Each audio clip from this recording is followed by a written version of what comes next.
I think the first and most important thing to say is actually Almetrics means different things to different people. And depending on the context you're using it in and who you're speaking to, you're going to get very different answers. If you say to someone, are you finding it useful? You're like, well, what is it? Do you have a good understanding of it? How do you use it? Is it valuable to you or not?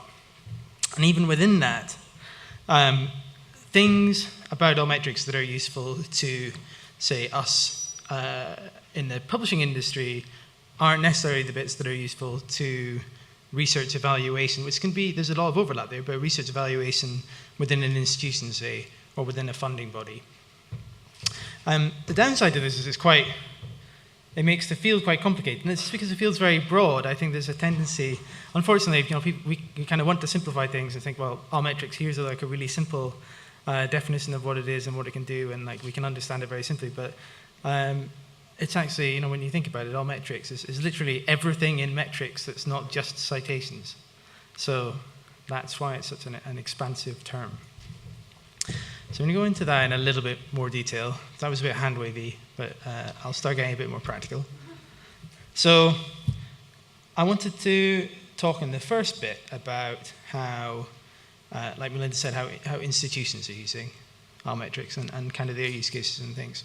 So if you do a thought experiment for a moment, so I bet a bunch of you came from academia as well, going straight to publishing. So imagine you're back in academia, or imagine you're in academia, you're a young postdoc in a lab somewhere. So there's bad news for you, I'm afraid. You may like your job a lot. It's exactly what you wanted to do ever since you were a kid, but it turns out there's a lot of pressure to justify yourself, and you're constantly having to prove why you should be getting grant money, why you should be the person, in the lab, and not the 10 young PhD students underneath you. You're justifying yourself internally and externally. That's not to say it's bad news for you as a postdoc. It's not necessarily bad news that it's happening. Obviously, a lot of this money is public money, and you should have to justify it to an extent. The good news, perhaps, is that funders and institutions are increasingly are accepting of other kind of evidence for your impact, if you like. That word impact, again, means lots of things to different people, but it's no longer necessarily just that you've published in a high impact journal, or that you've accumulated a lot of citations for your papers. Melinda showed before that the kind of bullets about the different research output types, for example. So nowadays, it's not as difficult as it was when I was in the lab, for example, to get credit for writing software, or for producing a data set, or for maintaining a database. All of those things are famously, very thankless task in academia, because you don't get citations for them that are then picked up by Web of Science or by Scopus, and then are used as kind of indicators by committees when they're looking at your future. So it's good news in that you've got more opportunity to demonstrate impact, but it's bad news in that, it's something else you have to look at, right? It's yet another piece of, I think Amy Brand talked about it in the keynote yesterday, it's just something that's not science or not research, and is therefore a bit of a distraction. So your new goal as a postdoc, worrying about all this stuff is, how do I get this credit that I'm due? Help me do it.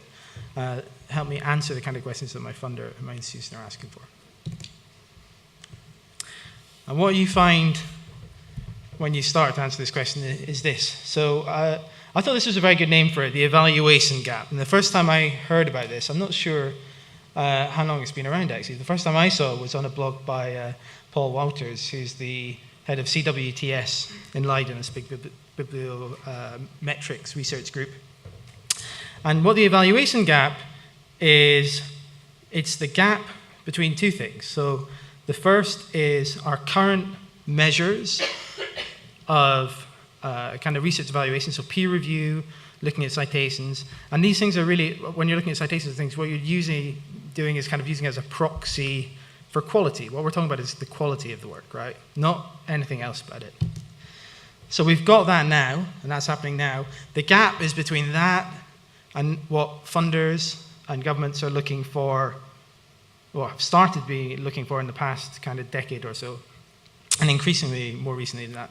So if you think about the ref here in the UK that finished last year, they're explicitly saying, well, we care about scholarly use and quality. Obviously, that's all. It's a very important part of research, but it's not everything that we're interested in. We're also interested in the kind of broader societal impact of the work you do.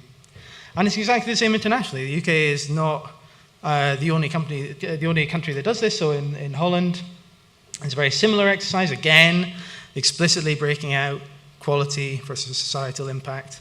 And they have one sort of looking in the future as well, like how sustainable you are. And in Australia, equally, where the ERA system was very closely, I think actually the REF and RE were based on ERA, but it's very numbers heavy, if you like, is also beginning to say, well, actually, hang on, there's some stuff we can measure with numbers, but there's all this other stuff as well. Let's start looking at how we can look at that and start measuring it in a useful way. So the gap is between those two things. Like, what's going to fill that gap? You can't say, I know my paper has been, very popular with this segment of the population, or it's been used a lot in practice because of the citations. You just can't do that. Equally, you can't ask, a panel of 2 people to peer review a work and then enumerate all the different ways that it's being useful to society. They'll miss stuff, even if they have the time. So that's where Almetrics comes in. Or at least that's where we see Almetrics come in. So Almetrics is really about the broadest definition, if you like, that I can think of, is this. It's to take a broader view of impact, however that is, however you define impact, and then help you get credit where credit is due. When it comes down to it, the point of doing it is to give an author or a reader, an institution or a publisher a way of saying, yes, we helped you achieve this goal, and that goal is filling that evaluation gap. And here, again, so unfortunately I missed Amy's keynote yesterday, but from the Storify at least, so I'm going on that, I know she was talking about innovative publishers helping research. And actually I think with Almetrics, it's publishers that deserve the kind of pat on the back. I think publishers should be proud of the fact that here they have stepped in. The reason, I think Almetrics would happen anyway, but the reason that Almetrics is kind of really being driven forward very quickly and is appearing in a lot of different places is kind of twofold. One is there's funders pushing it. And I can assign, because I've come from a metrics company, I can assign a random number to it and say like maybe 25% of the push behind it is coming from funders. But the rest of it is actually because people are becoming more aware of Almetrics and beginning to understand what they can do with it, become exposed to the data, and that's being driven by publishers. Right? It's on publisher sites that people are seeing Almetrics data. It's publishers that are running the surveys, that are funding some of the research into it, so Mike's going to speak later. Elsevier have done a lot of very interesting work in this space.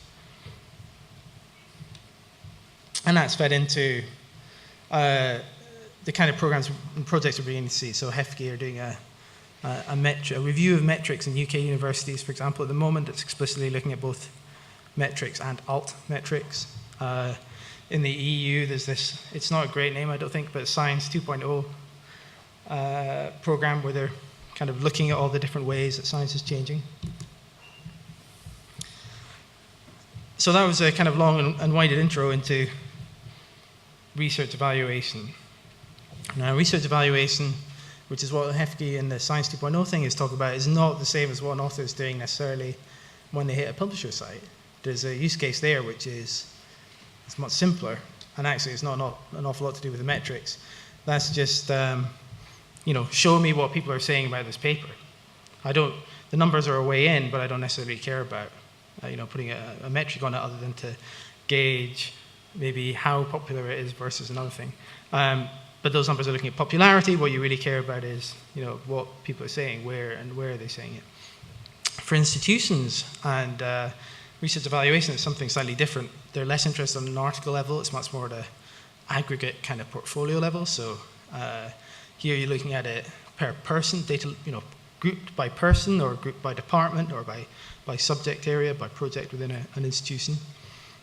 And there, it's not so much, again, in publishers, article level metrics and altmetrics are often conflated, but it's not so much article level metrics at all. It's more of an aggregated view. There's a lot of different reasons they might want to do it on top of the research evaluation, which again is relatively broad, but you might be wanting to evaluate your research, yes, to get more grants and to demonstrate a particular type of engagement or impact, but also in terms of just reputation, in the same way that, as a publisher, the impact factor, it talks to a lot of things, but if you have an high impact factor, you market it, and it's part of a kind of a reputation that kind of helps your brand, right? It's the same with institutions. If they have very good pieces of research, they want to talk about it, or research that captures the public imagination in a particular way, then there's cases where they want to push that. And lots of different sources are interesting to different people. I'm not going to go into that in detail. I'll give some specific examples of the sources thing, though.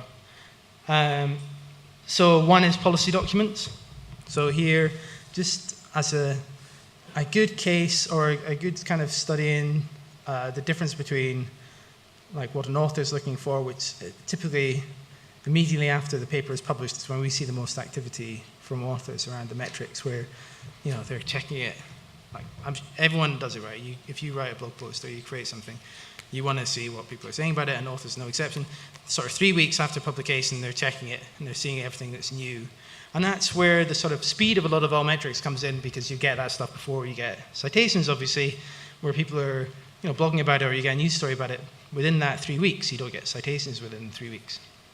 Policy documents come after citations. It can take 5 or 6 years for articles to start appearing in policy documents, but that doesn't make them any less useful as an altmetric for the research evaluation case. It's not much good for the author checking the article a week after publication, but to the department head or the people prepping for an exercise like the ref, looking back over the stuff that's happened in the past 10 years, this is actually the most important stuff. This is the biggest indicator of the impact that they're looking for. Another less important example, but I wanted to include it just because we talk about tweets and social media and things an awful lot, and that's not by any means the be-all and end-all of Almetrics. It's things like this. So citations from other sources, right? So again, Altmetric isn't a replacement for citations. It's just saying don't just look at citations from these particular sources. And there's a lot of areas where actually, if you write a paper on, I don't know, landscape gardening in 18th century France or something, it's not, there's a lot of people who are interested in that work that are not going on Google and searching for research papers on the topic, right? The way they get that kind of stuff is by reading like non-fiction books and other kinds of, almost interfaces on top of the research. And that's useful both for individual authors to know from that kind of, well, this book is based on some of the stuff I did, and also from an institutional point of view. So it's not listed here, but for example, Temple Grandin has a book about autism out at the moment that's doing very well. And a lot of the research in that book actually comes from Cambridge University. And it's useful for them to know that kind of stuff. Our research is being exposed in all these different ways that aren't necessarily being tracked already. So the flip side of this, and again, just to show that they're different, and that people care about different things, is we saw actually in Graham's slide as well that the newspapers and magazines are things that people care about. They think it's important. They think they like seeing that kind of source. For publishers, which you're talking about within a marketing department of a journal, or the comms office at a university, during the media impact, if you like, the kind of sources that are important are, newspapers and magazines, but it's like Time and BBC News and the New York Times and this kind of thing. But actually, as an author, you care about that. It turns out you also care about all this other stuff on the internet that, again, at an aggregated level, you may kind of want to discard or think is spammy, but from an author's perspective, it's really important that absolutely everything gets onto that page. And we get some quite niche, these aren't actual Almetric publications, but we do get quite niche suggestions for that. So I don't know how much time I've got left, actually. You're fine. I'm fine? Okay, cool. In that case, I'm going to do the second half, which is just, given all that, 7 things that we've learned in the past year or so. And they touch and they kind of reinforce a lot of what Melinda and Graham were saying. And I'm sure that Mike's going to expand on a couple of them as well. So the first is, like I was saying, Almetrics means so many things to different people. And Almetrics actually isn't a great name. I'm not going to spend a lot of time talking about this because in a way I feel like the Almetrics community does that enough already. It's a bit navel-gazing. But suffice it to say that the alt isn't that great because it suggests it's an alternative, whereas actually it's more, it's more complementing citation data. And the metrics part indicates that, even here in this session we're talking about metrics, but we're also talking about the data behind the metrics. It's not necessarily the number that's the most important thing. The number helps us gauge it and put it in context, but it's not always the end goal. Like, the point is to go deeper than that and to actually understand what those numbers mean. The second thing is, and this relates to what Graham was saying, is that we can tell that authors and readers do find the data useful, that they use it in a lot of different ways.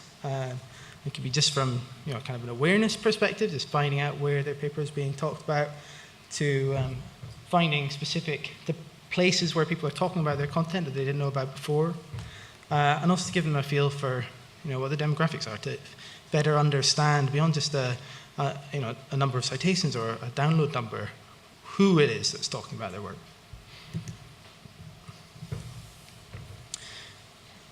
Part 3 is something which was talked about quite a lot early on in Almetrics, and it's kind of faded away now. And the reason for that is there's been a lot more research on it, and that's Almetrics as a leading indicator of citations. So I think even maybe in the Almetrics manifesto back in 2010, it was talking about the possibility for, because of all these high volume pieces of data coming very quickly after publication, could you kind of look at that stuff and then anticipate, how many citations is this paper going to get a year or two down the line? And I understand why people care about that kind of thing. Obviously, that would be a useful thing to have. But equally, it's a bit disappointing because, again, the whole point of Almetrics is to look at things beyond just citations. So if all we're doing is a leading indicator of citations, then that's not really accomplished that goal, right? All we're doing is, doing the same thing just slightly faster. Although the research basically says that if they do correlate, it's only very weakly. I don't really think there is a correlation at all. I think there's just confounding factors that are very difficult to pull out. But that said, it depends on how you look at the data.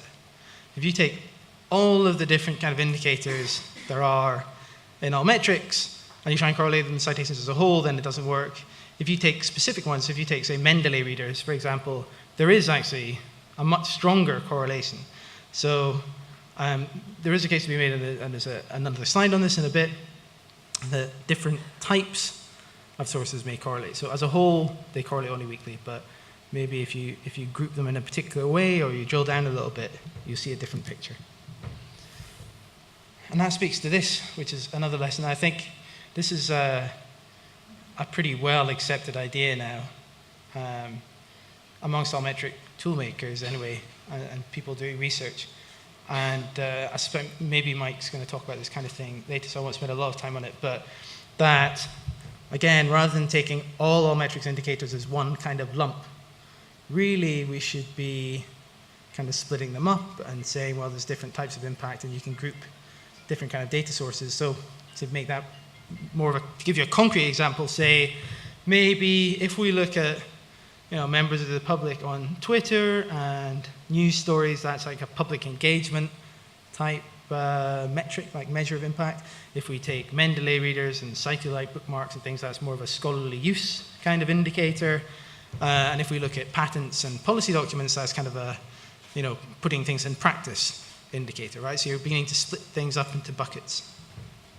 And then different papers have different kind of metrics within those buckets. There's some papers that are, very good at reaching, have very broad public interest, say, but are never going to be used in policy or practice, and vice versa. Neither of them, it's not a correct answer there. It depends what you're going for and what your funder is going for when they give you the money to do the research. Belinda spoke about this early on. I think it is definitely true. We see it in quite an innocent way, I was going to say, but there's a couple of versions of this kind of law, if you like. The one I like is Campbell's law, but basically saying that when you have an indicator and you start tying it to incentives, immediately that indicator starts to corrupt the process that you're measuring. Right? It's inevitable. And even though there's not necessarily a lot of incentive to game Almetrics, for example, we do see people doing it, not in like I'm going to game this and I'm going to become a professor because I've convinced Altmetric to add this blog to the article score or anything like that. But just because they feel like it's almost like a competition. There's a number and they immediately want to make the number bigger. Which is getting away from, the point of Altmetrics, which is, to show a real picture of the impact of the work. You don't get a medal for getting a high Altmetric score. You only get the reward if someone clicks through and finds something actually interesting there. Number 6, and whether or not this is a problem or not depends on your perspective, but because, this is maybe an Almetric problem as well, but because we're grouping all the things at once and giving this score, which is a measure of popularity, it's a measure of attention, rather than quality, we see actually, if you rank all of the papers by Almetric score, the top 5% isn't the best science or the science that's had the highest impact. There's a few of them in there. But it's stuff like this. So this is actually the highest scoring Almetric paper of all time. It's in the Canadian Medical Journal. So we wrote a blog post about it. It's like, I think it's the most popular paper on the internet. It is hugely popular. Weirdly, as a side note, where it's popular is on PubMed Central, not on the CMAJ website, which is an interesting thing to think about. But it's about Winnie the Pooh, right? It's a joke, the joke paper. It has a serious point because it's about, ultimately the reason the researchers wrote it, and it's about things like, Pooh, or like Eeyore is depressive, and Winnie the Pooh has poor impulse control, and Tigger has ADHD, right? That was the point of the paper. And actually, when you speak to the researchers, they were like, well, it is obviously a jokey kind of paper, but there's a serious note to it, and we wanted a way of talking to children about psychiatric disorders that kind of resonated with them. But even so, the reason it gets tweeted a lot isn't about the scientists saying this is great. It's about people saying, check out this article about Winnie the Pooh.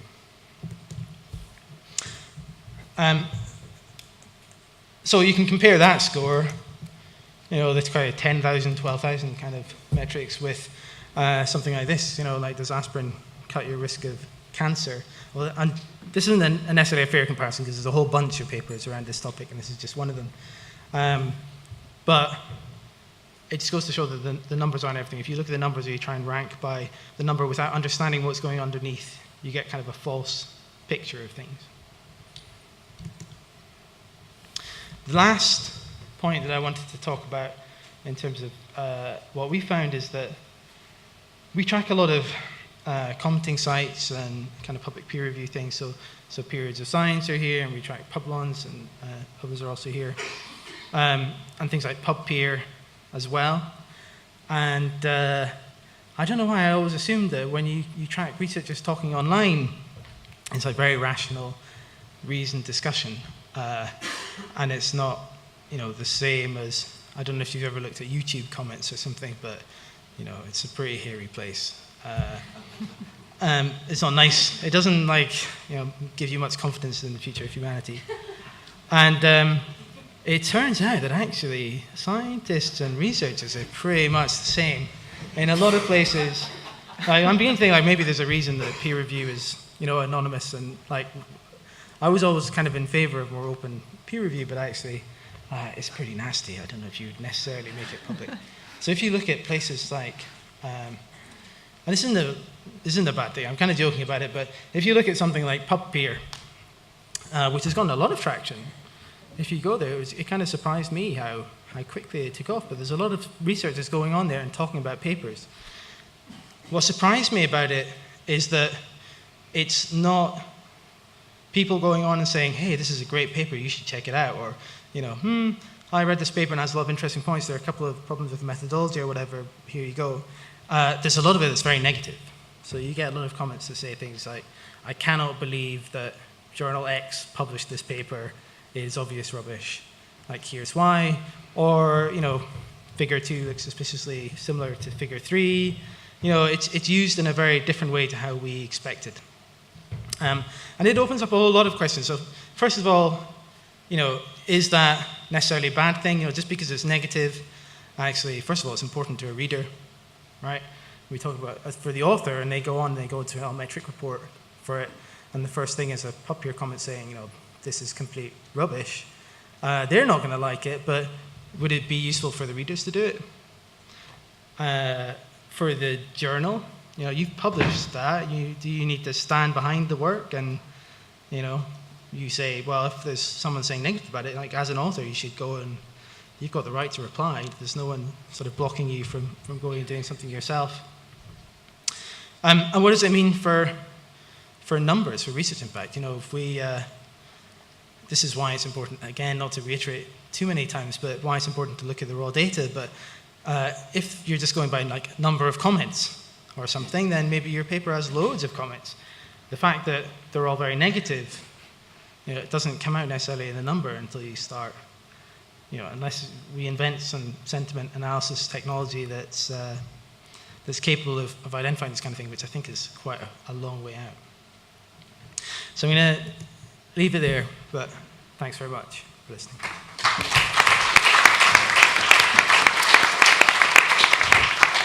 Okay, so we've got time for a question or two for Euan.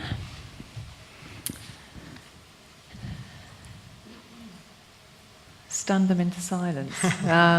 Yep, David. Euan, are you able to see? Sorry. Hi, Euan. Are you able to see anything in terms of any trends of people modifying the titles of their articles to be more clickbaity? Yeah, I've always been interested in that question. Unfortunately not, but I think it's a great idea. We've got the data set. If anyone wants to do that study, I will give you the data this afternoon. Because there's all the papers that talk about it with citation benefit. And yeah, we had a publisher day yesterday, and I was speaking to Mark Cannell from Figshare, and he was saying he was really surprised that people haven't, gone. I was in the lab and I was looking at these T cells for evidence of apoptosis, and you'll never believe what happened next. Like that kind of stuff. Like, why hasn't it happened? But unfortunately, no, we haven't done any studies ourselves. I've got a couple of questions potentially. First of all, I wanted to ask about the single score that you give, because you've painted a landscape of very complex metrics within Altmetrics, and different things that mean different things to various different stakeholder groups. How long do you give that single score? Is that something you see yourself retaining, or are you thinking about breaking that down? Yeah, so we'll definitely be breaking it down in the institutional stuff. And that's because what it's measuring is useful, I think.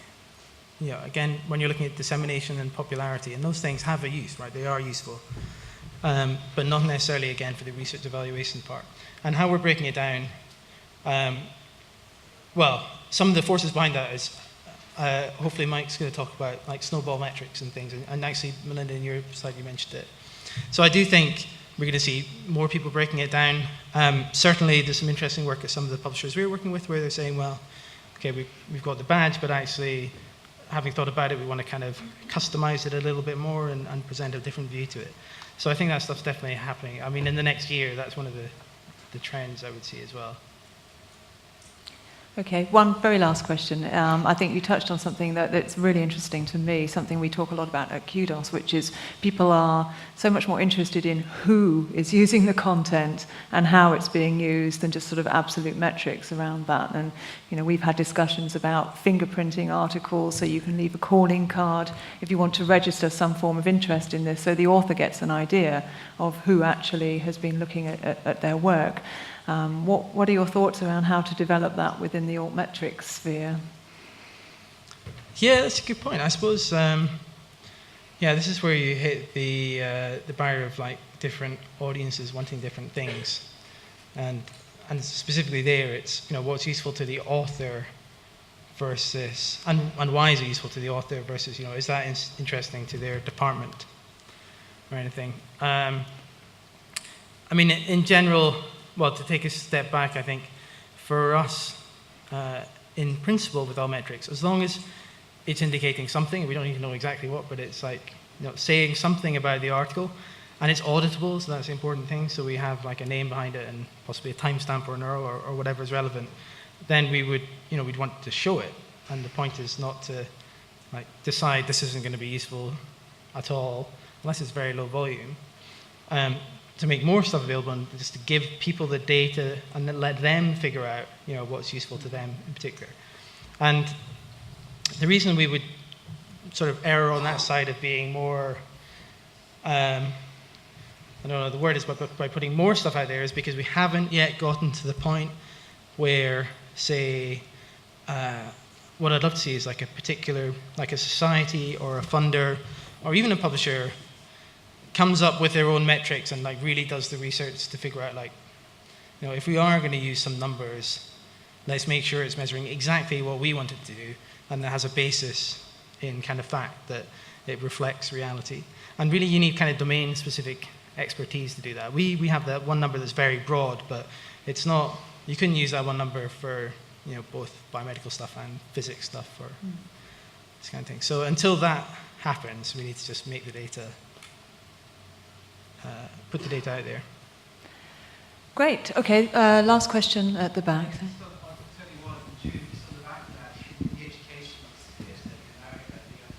So I just need the microphone. Sorry. Toby Waller from Juve. I was just reflecting on that, and in the education sector, very much the building of learning objects and learning object programs with interactive exercises and so forth. This is technology that's out there, but linking it to the metrics closely can open up an enormous world of changing the pedagogy, potentially, for online use. And I was wondering if you're seeing that emerge into that trend coming through. Yeah, certainly.